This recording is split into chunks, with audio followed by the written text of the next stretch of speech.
Hello everybody, I'm Gwen Campbell-Mindes. Welcome to Gwen's Bookish Ramblings. So, back to The World According to Dave Barry, and in this episode we are moving on to the second book in this not exactly a trilogy. Dave Barry turns 40. So this is a book that is becoming meaningful to me because I am slowly approaching the age of 40, or rather far more quickly approaching the age of 40 than anybody really wants to. It is looming on the horizon.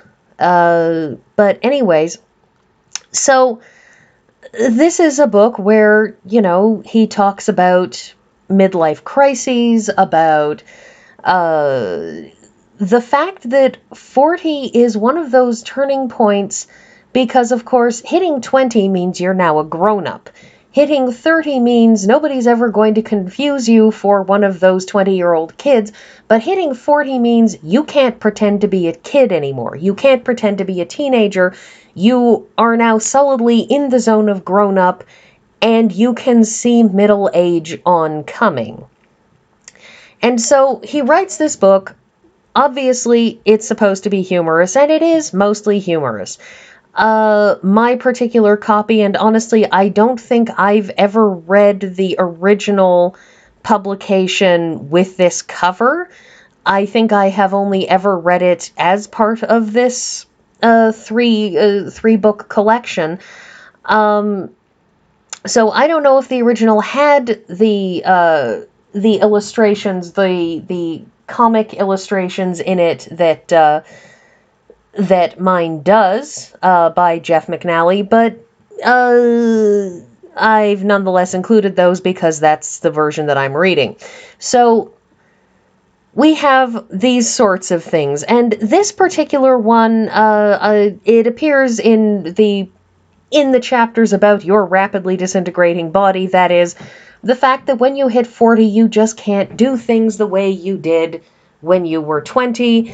It's, you can possibly hear in the background somebody trundling around. That's because I'm recording with other people around.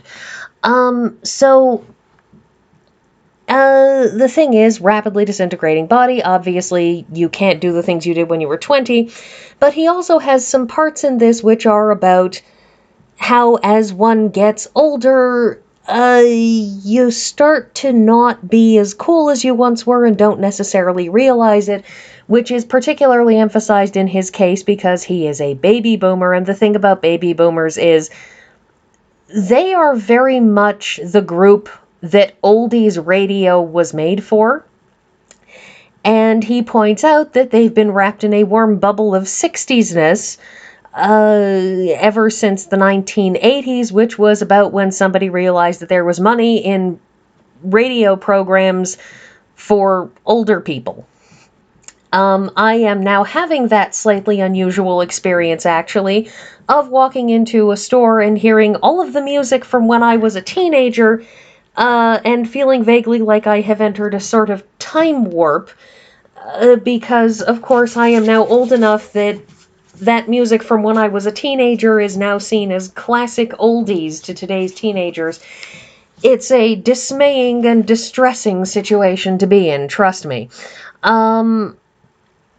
I don't know if anybody listening to this is old enough for that, or if anybody listening to this is old enough for that, but thinks that I'm just, being exaggerated and dopey about it, but hey, whichever. So, also, of course, being Dave Barry, he has his focus on male lifestyle phases because, he's a guy, and he wrote the book Dave Barry's Guide to Guys, and this is just more about guys. And I thought, his chart should be included, because he has his chapter about midlife crises. And, of course, the way he describes a midlife crisis is basically that you have a man who reaches approximately the age of 40 and wants his life to be more. And so if he is, an accountant, he decides he wants to take up teaching hang gliding, and the man who teaches hang gliding decides that he wants, a more stable job, and decides that he wants to be a lawyer, and the lawyer decides that he wants to, and lawyers will decide that they want to, be humor writers, and then he says, and as a humor writer, I want to be a lawyer because I'm tired of having to come up with new things. The thing about this book, and yes, here's another one from your rapidly disintegrating body, more particularly the discussion of exercise as you get older, because of course as you get older, exercise becomes more necessary because because those of us as we get older, we're all well aware that your ability to burn calories drops, and you don't have the capabilities you once did. In any event, so the book is funny.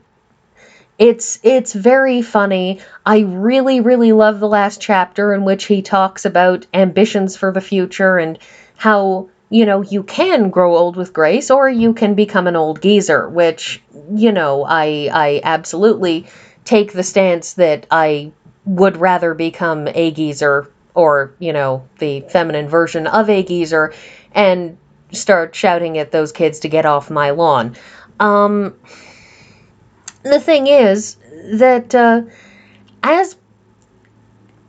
as he has done in a lot of cases, he includes a part of a chapter which is absolutely gut-wrenchingly sad, as he turns his normally humorous talents to making everybody cry, in which he talks about his mother and how his mother was as she got older, and most particularly the fact that apparently his mother commits suicide, whether deliberately or just, sort of that accidental overdosing of, I just really, really, really want to sleep, so I've taken 20 sleeping pills and 5 shots of whiskey, and oh dear. But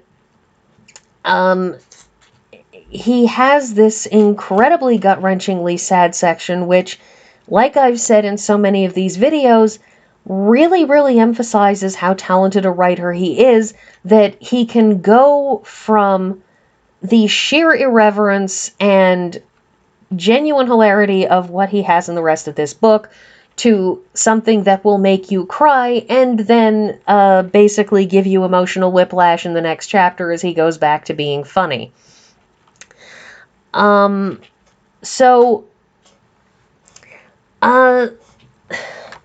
I have to admit, I waited a little bit too long to do this because I will be frank, I've allowed myself to get a little bit too distracted, and I was trying to get ahead of things, so I read ahead and then I didn't actually record the video right afterwards. So, the thing about this book, though, is it's funny, and I'm going to throw in a comment, which is Dave Barry Turns 50, the book that he sort of followed this up with approximately a decade later, is not funny. I read Dave Barry Turns 50, and my most distinct memory about Dave Barry Turns 50 was that it was not funny. It was, I will be honest with you, the only one of his books that I ever read and said, wow, none of that was funny. He has some books that I have thought were somewhat less funny, but that was the one book which appeared to masquerade as being attempted being funny that really, really wasn't. I don't know what happened. So, this one, though, this one is, it has that truth of humor in it, that truth that comes from genuinely contemplating that moment as you look in the mirror and you suddenly realize that you have hit that point, because we can all still remember when 30 was old, and now you realize you're past 30 and you are now at that ancient state that when you were, about 15 years old, you thought you would never reach, and now you're there, and it's this head-spinning moment because you don't feel old, but you sort of really do, just because you've suddenly run headlong into it. And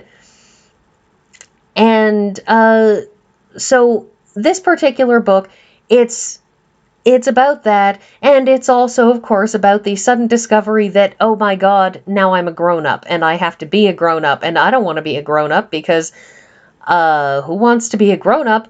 If I'm going to be, in a plane, I want the person who's flying it to be older than I am, except that if you get to a certain age, you don't actually want your pilot to be older than you are.